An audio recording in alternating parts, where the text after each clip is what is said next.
J'ouvre le second débat de ce Sens Public, dernière étape de notre semaine consacrée à l'actualité internationale. Elle a vraiment dominé cette saison de Sens Public et c'est pour ça qu'on a décidé d'y consacrer toutes nos secondes parties. Élection américaine, c'était lundi, le conflit Israël-Gaza mardi, l'élection du nouveau président en Iran hier. D'ailleurs, vous pouvez revoir toutes ces émissions sur la plateforme publicsena.fr.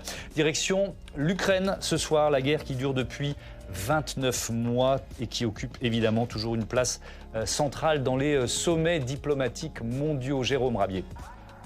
Il dit ne pas craindre une possible victoire de Donald Trump en fin d'année, mais Volodymyr Zelensky espère obtenir de ses alliés le maximum de soutien avant cette possible élection. Quitte à revenir sur une partie de ses engagements, comme accepter de s'asseoir à la même table que les Russes. Mi-juin, les représentants du Kremlin n'avaient pourtant pas été conviés en Suisse à la première conférence pour la paix en Ukraine. De notre côté et celui de nos partenaires, je pense que tout sera fait. Je pense qu'à cette fin, nous serons prêts à rapprocher le plus possible le deuxième sommet. Et je pense que les représentants russes devraient être présents au deuxième sommet. Une proposition que la Russie n'a pas encore acceptée. Pour le Kremlin, ce ne peut être aux conditions fixées par l'Ukraine. On a commencé à parler d'une deuxième conférence comme celle-là. On a évoqué la Suisse, mais aussi d'autres pays qui pourraient devenir une plateforme pour ce deuxième round de la conférence. Mais en parlant de ce qu'ils feraient, tous ont formulé d'une manière ou d'une autre une approche absolument unilatérale, absolument inacceptable pour nous. Personne ne sait sur quelle base serait négociée une paix durable. En attendant un pas éventuel, le président ukrainien continue sa tournée des chancelleries occidentales pour réclamer des armements. Plus notre défense aérienne sera efficace, plus Poutine sera impuissant. Moins nous restreindrons l'utilisation d'armes efficaces, plus la Russie recherchera la paix. Au Royaume-Uni aujourd'hui, l'Ukraine a reçu le soutien des dirigeants européens réunis à l'invitation du nouveau Premier ministre britannique, Keir Starmer.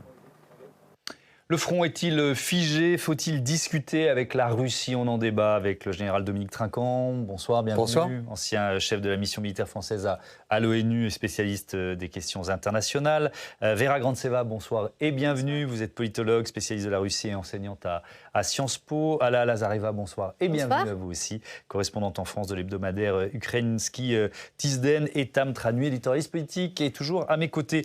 Général Trinquant, avec l'actualité politique, on va être très honnête, ça fait quasiment 2 mois qu'on n'a pas consacré de débat à la guerre en Ukraine.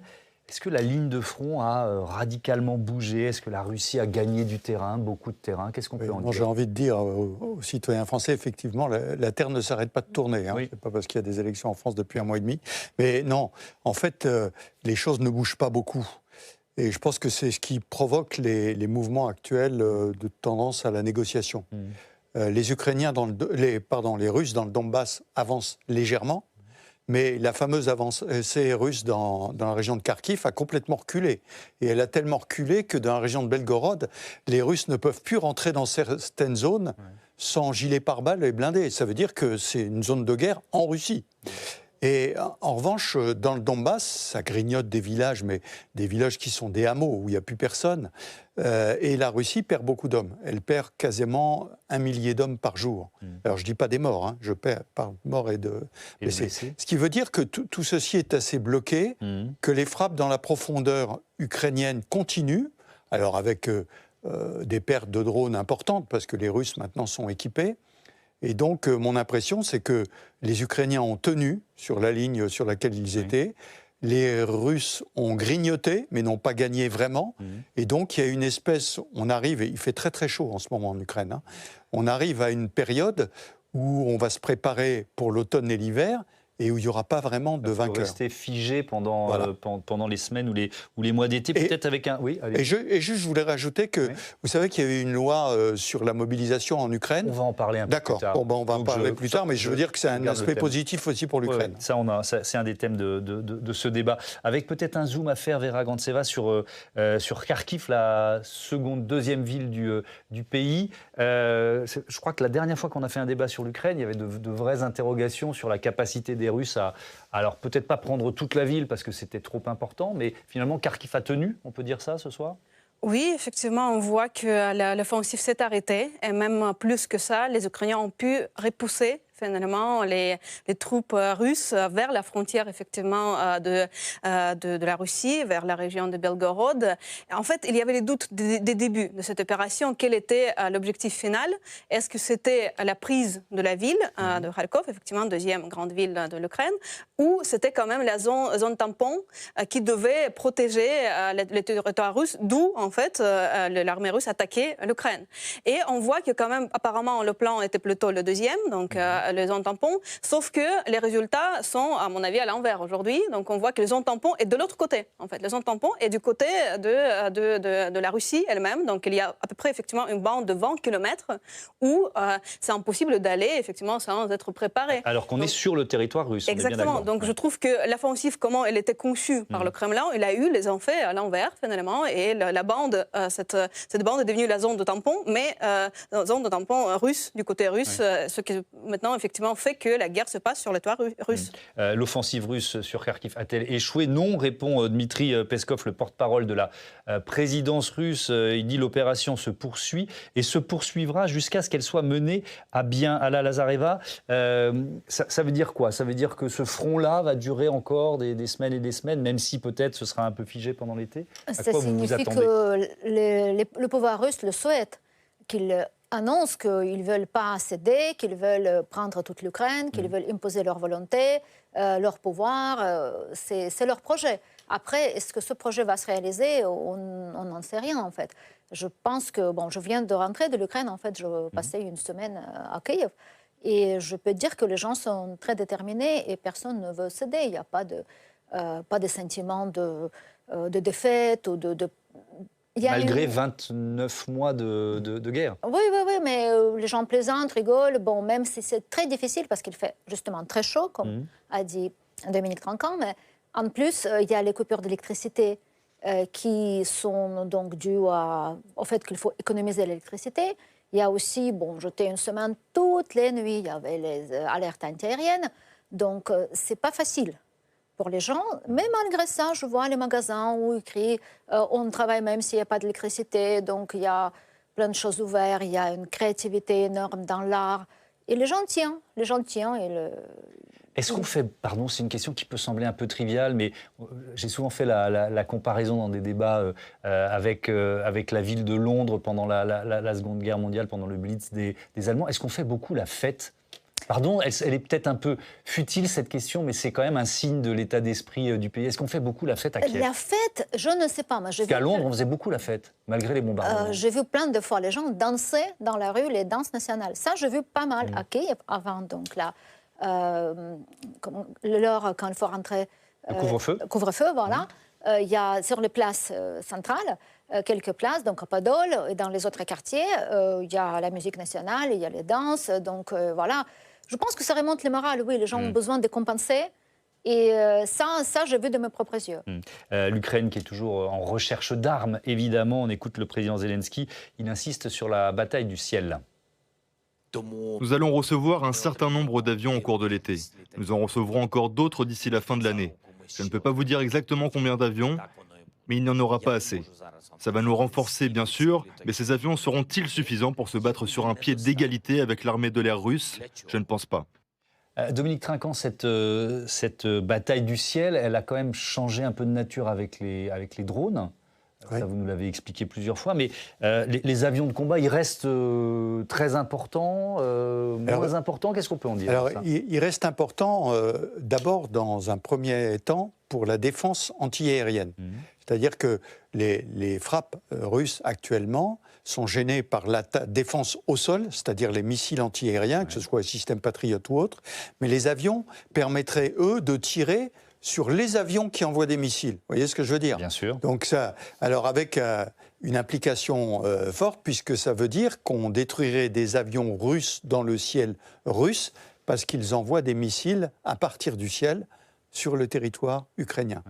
Et ça, c'est intéressant, parce que quand les Américains ont parlé de la limite d'utilisation des armes sur le territoire russe, j'ai bien écouté le ministre de la Défense américain qui disait « mais pour la défense aérienne, ce n'est pas la même chose ».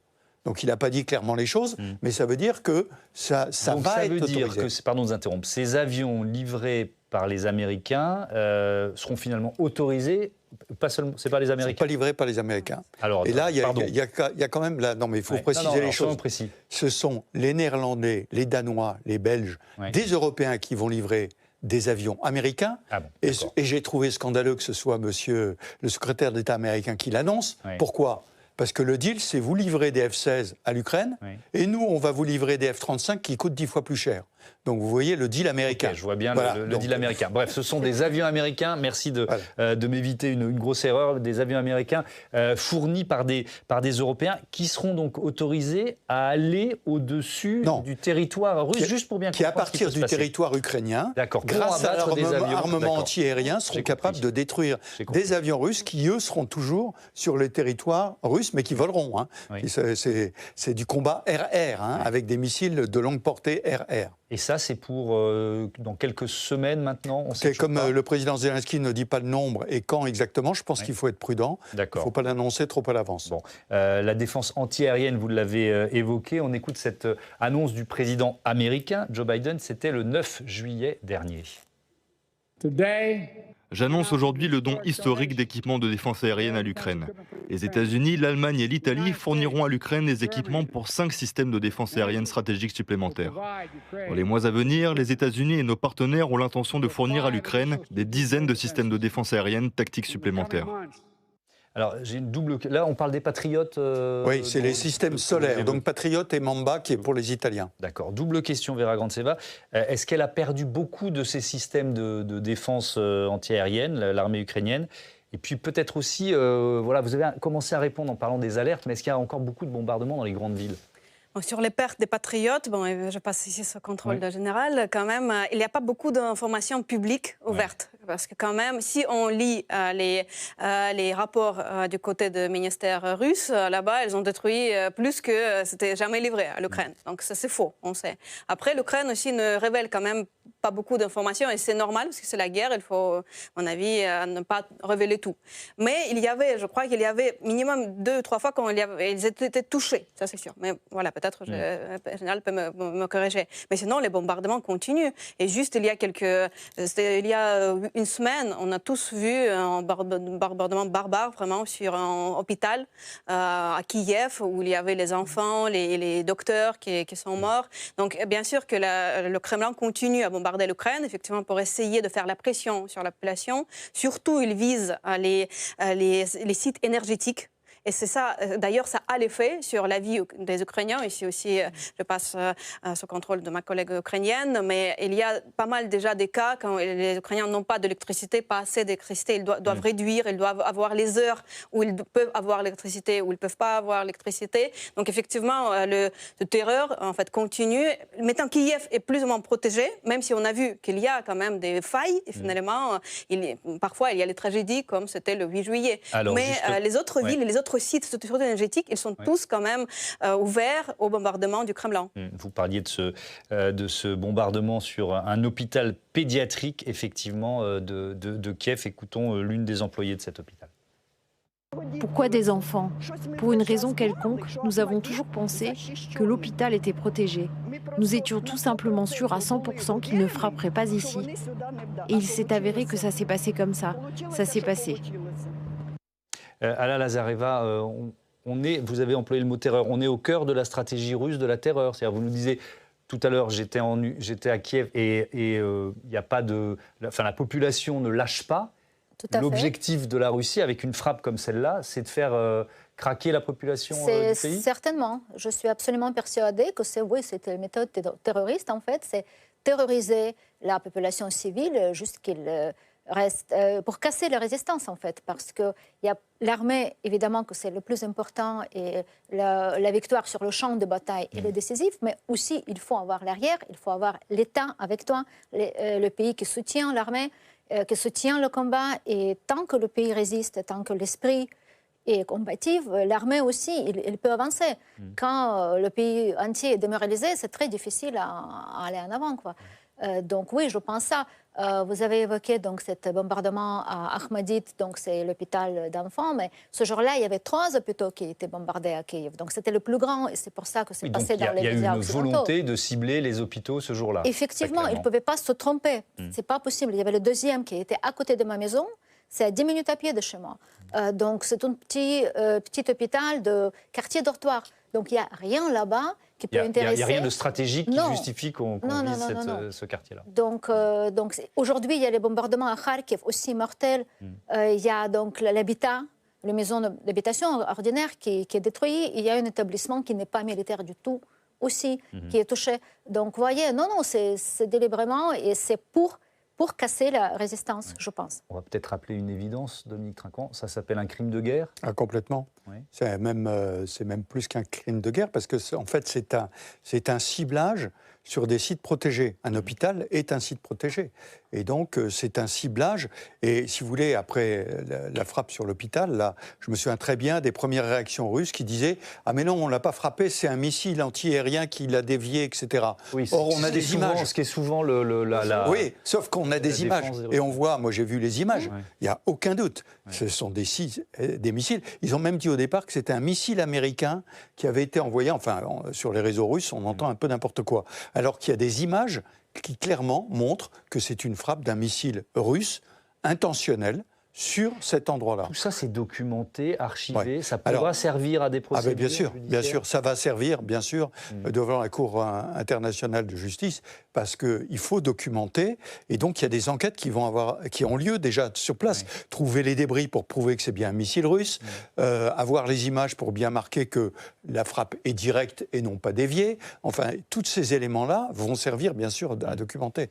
Alors, on va ouvrir un chapitre plus diplomatique qui explique le titre général de notre débat. Et j'accueille Quentin Calmet tout de suite sur ce plateau pour une seconde chronique. Rebonsoir Quentin, avec Volodymyr Zelensky qui a évoqué pour la première fois la présence de la Russie lors de prochaines négociations de paix. Oui, il l'a dit effectivement lundi 15 juillet, le président ukrainien, en conférence de presse à Kiev, qui a tenu ses propos, on les voit. Je pense que des représentants russes devraient participer à ce deuxième sommet, a dit Volodymyr Zelensky. C'est la première fois, effectivement, Thomas, que le président fait cette proposition sans la contrepartie d'un retrait des troupes russes du territoire ukrainien. Un deuxième sommet, car un premier s'est tenu en juin dernier en Suisse. À ce moment-là, la Russie n'avait pas été invitée et son allié chinois avait même décidé de ne pas participer. 90 pays étaient tout de même venus. Et le président ukrainien a évoqué 3 thèmes, 3 sujets à mettre sur la table à l'occasion de ce sommet. Oui, les voici. Tout d'abord, la sécurité énergétique de l'Ukraine avec des infrastructures ravagées par les bombardements russes. La libre navigation en mer Noire, sujet clé pour les échanges économiques de l'Ukraine. Et enfin, les échanges de prisonniers. Ce sommet qui d'ailleurs pourrait se tenir en novembre prochain. Et comment ont réagi les Russes ? Eh bien, le porte-parole du Kremlin a réagi mardi en disant vouloir d'abord comprendre, je cite, les propos de Volodymyr Zelensky. Le premier sommet pour la paix n'était pas du tout un sommet pour la paix. Donc, visiblement, il faut d'abord comprendre ce que Zelensky entend par là. C'est ce qu'a déclaré le porte-parole de la présidence russe, Dmitry Peskov. Dernier élément important à mentionner, Thomas, c'est ce calendrier, cette date du mois de novembre qui est établie pour ce prochain sommet. C'est bien sûr lié à la présidentielle américaine. On rappelle la date du scrutin aux États-Unis, c'est le 5 novembre pour l'élection présidentielle. Évidemment, merci beaucoup Quentin. Pourquoi cette inflexion du président ukrainien, Vera Grantseva? Pourquoi ouvre-t-il la porte aux Russes? Déjà, l'Ukraine, ça fait déjà plusieurs mois en fait que l'Ukraine préparait le sommet de la paix. Il y avait des autres rencontres qui en fait cherchaient à avoir une coalition d'États qui soutiennent l'Ukraine, qui peuvent formuler finalement, je dirais, en offre à Poutine, ou plutôt qui peut formuler un programme qui peut pousser Poutine vers les négociations. Il inclut, là-bas il y a plusieurs éléments, la sécurité énergétique, la sécurité des mers, mais aussi il y a une des conditions, c'est le retrait des troupes russes du territoire légal de l'Ukraine. Voilà. Et donc oui, en quelques moments, effectivement, la question se posait, est-ce qu'on va annoncer ces propos au côté russe et quelle va être leur réaction? Donc c'est logique qu'en quelques moments, après plusieurs rencontres de préparation, quand l'Ukraine voulait créer une coalition, une alliance, en quelques moments, on peut logiquement imaginer qu'on doit présenter ce projet au côté russe. Après, on voit déjà les réactions du ministère des Affaires étrangères russe. Il y avait déjà Sergei Lavrov qui a réagi, qui effectivement ne voit pas le sens dans ce sommet parce que, encore une fois, ce n'est pas les négociations classiques, mais c'est plutôt la présentation du projet de la paix que Zelensky a élaboré avec ses partenaires. Oui, on ne peut pas imaginer une négociation directe à ce stade entre la Russie et l'Ukraine ou un cessez-le-feu ou quoi que ce soit. C'est un tout autre type d'initiative. Écoutez, moi je crois que la réaction russe est intéressante parce qu'ils n'ont pas rejeté. Ils n'ont pas dit on ne veut pas en entendre parler. Ils ont dit on va étudier le sujet. Le deuxième point, c'est que les points qui sont évoqués ne traitent pas du tout de frontières, pas d'occupation de terrain. Ce sont des points humanitaires. C'est l'aide humanitaire, c'est le transfert des grains par la mer et puis l'échange de prisonniers. Donc c'est un premier pas. Et je pense que mais est-ce que la Russie a intérêt à participer à un tel sommet, d'après vous? Je crois que oui. Pourquoi? Alors, premier point, d'abord du côté ukrainien, on voit que rien ne bouge sur le front vraiment. Donc l'Ukraine est en train de se dire on va avoir du mal à regagner le terrain quand même. Et puis, mois de novembre, les élections américaines, Trump, il faut préparer le terrain avant le mois de janvier. C'est entre novembre et janvier. Il peut être élu en novembre. Voilà. Donc, il faut montrer du côté ukrainien qu'on n'a pas bloqué. Du côté des Russes, vous savez, tout le monde dit ça va bien du côté des Russes. Non, ils n'avancent pas, je le disais tout à l'heure, ils n'avancent pas beaucoup. Vous savez, si le président Poutine a remplacé le ministre de la Défense, a mis en prison un certain nombre de subordonnés, c'est que ça marche pas si mal. Et on me dit, ils ont beaucoup d'obus. Oui, ils les font venir de Corée du Nord. Ça veut dire que ça marche pas si bien en Russie. Donc il y a un problème. Ils se rendent compte que eux non plus n'ont pas la capacité d'aller beaucoup plus loin. Et donc 2025, parce que on voit bien que si on commence à négocier en 2024 novembre, ça sera pour 2025 tout ça. Ça veut dire qu'en 2025, il y a l'Ukraine n'ayant toujours pas la capacité de remporter, la Russie non plus. Et donc, il faudra bien discuter. Alla Lazareva, comment cette proposition a été reçue par les médias ukrainiens et peut-être l'opinion publique, inviter les Russes à la table des négociations? En fait, il n'est pas perçu comme l'invitation pour les Russes de participer. C'était justement, il y avait les précisions de Yermak, donc une des responsables du cabinet de Zelensky, aujourd'hui, qui a dit que selon dans le prochain temps, il n'y aura pas de nouveau accord de Minsk, il n'y aura pas de nouveau accord mémorandum Budapest, qu'il n'y aura pas de cession de territoire ukrainien, que là, ce n'est pas possible. Ce qu'on veut faire, c'est consolider les gens qui soutiennent, les pays qui soutiennent l'Ukraine et présenter donc nos idées au côté russe, parce que c'est la Russie qui est agresseur. Donc on ne peut pas arrêter la guerre sans que l'agresseur s'arrête. Et dans ce sens-là, si vous voulez, si la Russie arrête la guerre, il n'y a plus de guerre. Si l'Ukraine arrête la guerre, il n'y a plus d'Ukraine. Donc là, on ne peut pas. On ne peut pas faire autrement. Alors, je suis peut-être totalement à côté de la plaque, mais Dominique Trinquant, l'invitation, j'emploie ce terme-là, faite aux Russes, elle intervient juste après l'attentat manqué contre Donald Trump. Est-ce que vous faites le lien? Est-ce que c'est Volodymyr Zelensky se dit, bon, Donald Trump va sans doute gagner, là, de très fortes probabilités qu'il gagne, donc il faut un peu changer le logiciel. Oui, c'est pour ça que je vous ai exposé tout à l'heure que non seulement c'est parce que le front ne bouge pas et qu'il y a peu de chances d'avoir une victoire tout de suite, mais aussi parce qu'il faut préparer l'arrivée de M. Trump. On fait cette négociation en novembre pour préparer l'arrivée de M. Trump en janvier et pouvoir lui dire « Attendez, vous n'allez pas faire la paix en 24 heures comme vous le dites tout le temps. On a engagé des négociations. On est capable de discuter. » Et donc, encore une fois, sur les 3 thèmes qui sont présentés, qui ne sont pas très engageants d'une certaine façon, mais qui permettent de se retrouver autour de la table. Parce que si on commençait à discuter sur les frontières et la neutralité de l'Ukraine, c'est sûr que Poutine ressortirait sa vision des choses et qu'on ne discuterait pas de grand-chose. Tandis que là, on est capable de discuter. C'est une amorce, c'est un début de commencement.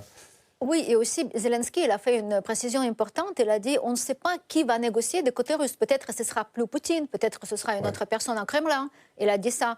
Et bon, je pense qu'il pense aussi peut-être de l'opposition russe qui peut s'organiser. Donc, d'ici là, il veut... Pardon, ce sont des vœux pieux, ça. Enfin, bon, tout peut arriver. Donald Trump a échappé à une tentative d'assassinat il y a une semaine. Personne tout peut arriver, il n'est pas arrivé. Vous pouvez le prévoir. Mais bon, le fait que Vladimir Poutine soit plus au pouvoir en Russie...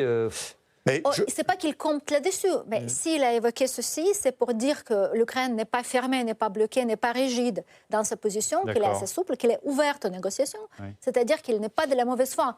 Et que maintenant, c'est à l'autre côté de aussi montrer la bonne foi si on veut arrêter la guerre. Oui, parce que je crois, si je ne me trompe pas, dites-moi si je me trompe, c'est qu'il y a une loi qui est passée à la Rada qui interdit de négocier avec M. Poutine. Donc forcément, donc il est forcé de dire, on ne va pas forcément discuter avec M. Poutine. Sinon, il se heurte à la Rada, vous voyez. On verra comment ça se déroule. C'est le Parlement ukrainien. Volodymyr Zelensky qui est persuadé de pouvoir travailler facilement avec Donald Trump s'il revient à la Maison-Blanche. On écoute. Je pense que si M. Donald Trump devient président, nous travaillerons ensemble. Je n'ai pas peur de cela. L'Ukraine, nous sommes en guerre, nous sommes émotifs, et quand il y a de l'incertitude, le Parti républicain est différent. Il y a des faucons dont les messages sont plus à droite ou plus radicaux, probablement, et je tiens à vous dire que la majorité du Parti républicain soutient l'Ukraine et le peuple ukrainien. Vera Grantseva, alors on peut dire ça de l'Ukraine, on peut dire ça d'Israël. Le monde se prépare à une éventuelle victoire de moins en moins hypothétique de Donald Trump. Qu'est-ce qu'il fait là? Il ne faut pas insulter l'avenir en quelque sorte. C'est ça le sens du discours de Zelensky? Il n'a pas de choix, on est bien d'accord. C'est le partenaire crucial de l'Ukraine dans cette guerre au niveau financier, au niveau militaire. Donc bien sûr qu'il va travailler avec n'importe quel président américain. Bien sûr que Trump, c'est un challenge pour l'Ukraine parce qu'il est... Il n'a pas arrêté de dire qu'il fermerait le robinet des livraisons d'armes. Donc, en fait, Trump, c'est ça son problème et c'est ça pourquoi c'est un challenge, pas que pour l'Ukraine, mais aussi pour le monde entier. Il dit beaucoup de choses, souvent contradictoires en fait. Et si on voit quand même, moi j'ai tendance à me dire que l'évolution de Trump sur la question de la guerre en Ukraine, quand même, est plus dans le sens de l'aide de l'Ukraine, paradoxalement, parce qu'on a vu qu'il a un peu, je trouve, durci sa position. Même si au début il proposait le deal dans 24 heures, que voilà, je vais régler tout.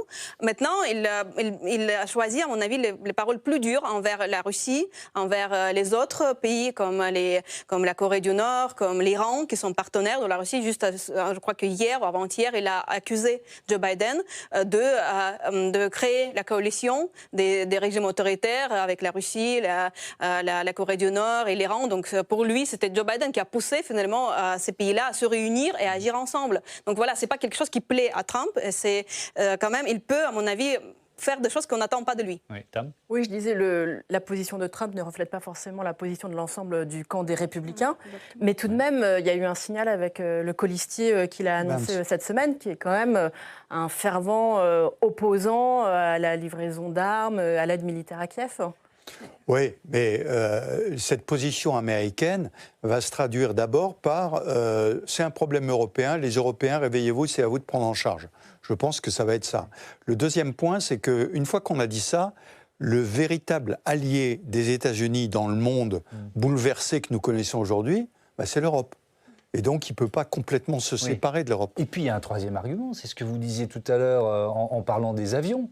C'est-à-dire que le complexe militaro-industriel américain, bien sûr. Je pense qu'il gagne beaucoup d'argent avec la guerre en Ukraine. Pardon, c'est trivial, mais c'est la réalité. Non, mais vous avez raison. Et la vision américaine, et particulièrement de Trump, elle est essentiellement financière.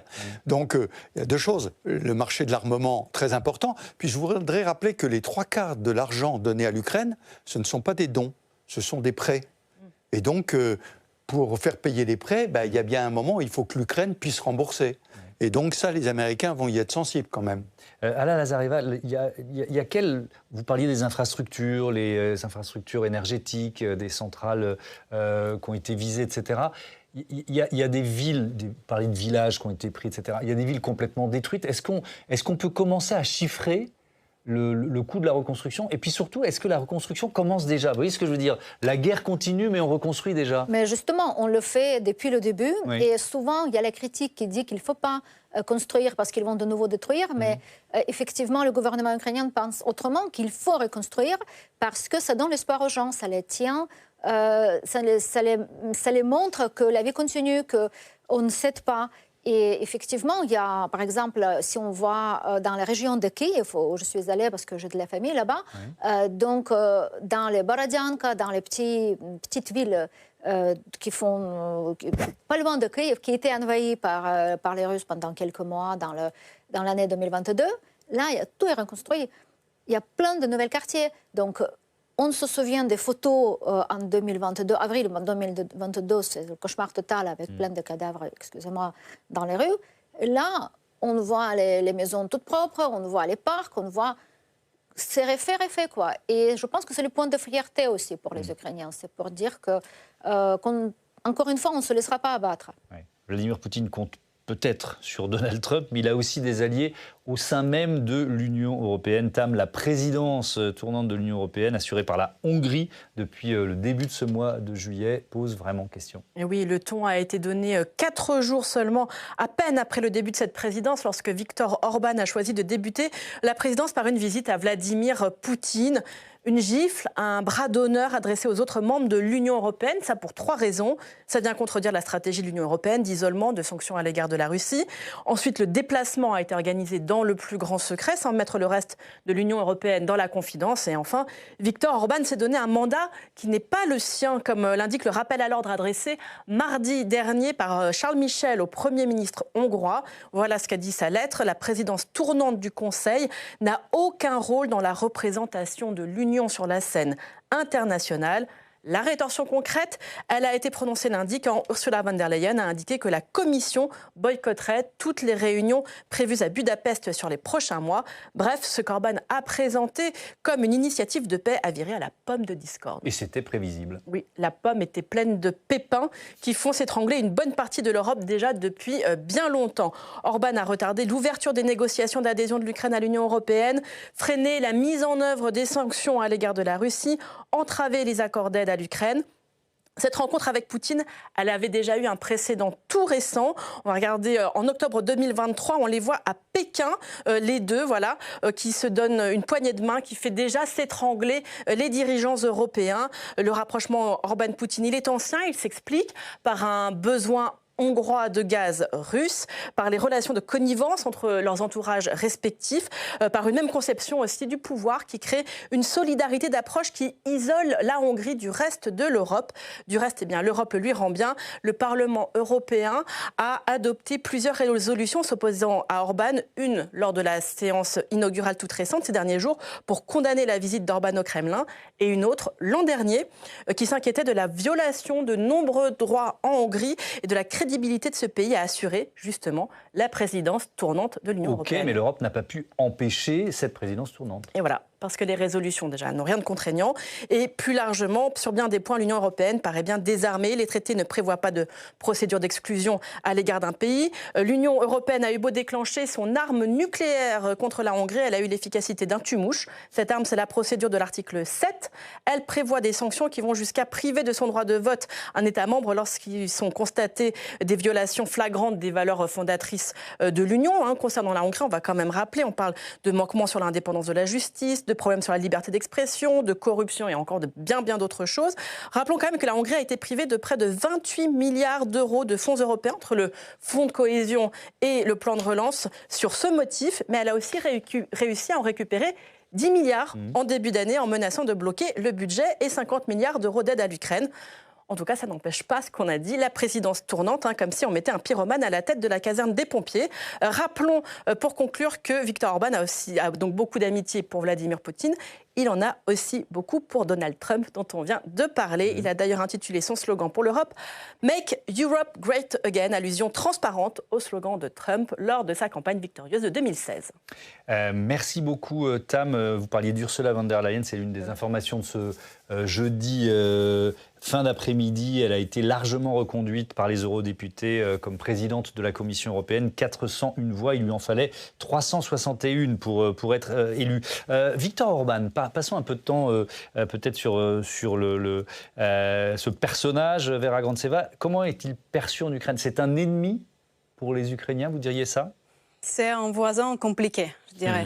Parce que, oui, bien sûr, il y a sa posture dans l'Union européenne et dans les affaires étrangères aussi. Donc, on a vu qu'il a utilisé un peu cette possibilité de se présenter comme le chef de l'Europe donc pendant son mandat, pour aller serrer la main à Poutine, négocier avec lui, même s'il n'avait pas ce mandat. En fait, elle est allée en propre sens juste de président hongrois. Elle est allée après à Pékin, elle est allée aux États-Unis. Effectivement, elle a un peu quand même sapé l'effort commun de l'Europe d'avoir une position consolidée et d'agir ensemble sur quand même la question de la guerre. C'est grave, il y a une guerre au cœur de l'Europe.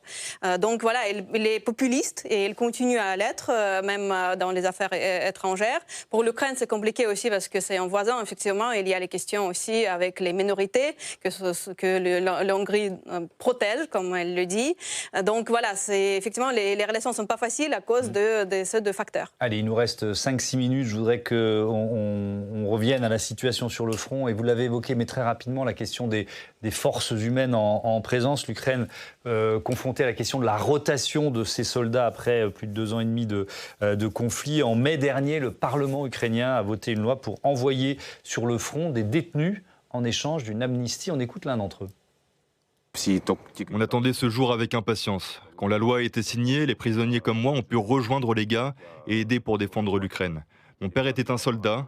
Il est déjà mort aujourd'hui, mais il a servi 30 ans à Myrhorod. Je voulais suivre ses traces. Tous mes amis étaient déjà sur le front. Quand on a appris l'existence de cette loi, personne n'aurait compris que je reste tranquille en prison alors que tout le monde se bat. Comme on dit dans notre jargon, ne pas se battre, ce n'est pas ce que font les garçons. Et selon le ministère ukrainien de la Justice, plus de 5000 détenus ont déjà demandé à s'engager depuis le vote de cette loi au mois de mai. Général Trinquant, ça représente quoi? 5000, alors on peut se dire c'est beaucoup, mais l'armée ukrainienne aujourd'hui c'est quoi? 800 000 Oui, non, 5000 c'est un nombre, c'est toujours intéressant. Oui. Alors premier point, des repris de justice, mais qui ne sont pas des criminels. Hein. Il y a des règles bien établies en Ukraine pour ceux qui veulent combattre. Et puis, puisqu'on en parle des ressources humaines, un phénomène intéressant, vous savez qu'il y a une loi qui est passée pour ramener de 27 à 25 ans la conscription. Ça a eu un effet? Premier point. Et surtout, on a demandé aux Ukrainiens entre 18 et 65 ans de s'enregistrer pour préparer. Et il y a 4,5 millions d'Ukrainiens qui se sont enregistrés. Donc pour ça, préparer, donc au cas où on a besoin encore on aurait besoin d'eux, ou de savoir où ils sont, est-ce qu'on en a besoin, etc. Donc je trouve que c'est un bon signe. Oui. Alors ce bon signe doit s'accompagner naturellement de l'équipement qui est donné pour former ces unités. Et quand vous parliez de rotation, c'est un peu compliqué, parce que les troupes qui ont combattu depuis 2 ans sont des troupes aguerries. Et les retirer, ce n'est pas forcément une bonne solution. En revanche, d'équiper de nouvelles troupes pour renforcer, pour intervenir à d'autres endroits, ça c'est quelque chose d'intéressant. Est-ce que ça ferait basculer en 2025 ? Je place toujours en 2025, je n'en sais rien. Mais en tout cas, c'est une bonne nouvelle que l'Ukraine soit capable de mobiliser des gens et de les préparer pour aller sur le terrain. Votre retour sur comment les Ukrainiens ont perçu cette loi, donc avec le double aspect, je ne sais pas si c'était dans la même loi, mais d'un côté on autorise des détenus contre une amnistie à aller faire la guerre, et de l'autre on rajeunit à 25 ans la possibilité d'entrer en guerre. Mais globalement, c'est justement, je rejoins Dominique Trinquant, globalement l'État est bien au courant qu'il faut remplacer les gens qui combattent progressivement par les nouveaux qu'il faut préparer d'abord. Donc c'est inévitable, on comprend très bien qu'on n'a pas d'autre choix. Après, pour les repris de justice, il s'agit il faut quand même y penser, des crimes qui ne sont pas importants. Donc ils sont de petits crimes voilà. Les grands criminels, ils ne peuvent pas. Oui. Donc ça, c'est aussi, on n'en parle pas tant que ça, mais par contre, il y a beaucoup de gens qui s'engagent. Il y a justement mon voisin qui était un petit hooligan de quartier qui s'est engagé. Donc, par exemple. Il n'y a pas une impopularité de ce type de loi Après, il y avait aussi les gens qui étaient plutôt déçus qu'il n'y a pas de démobilisation fixée pour ceux qui sont engagés. Là, il y avait la critique qui était là-dessus.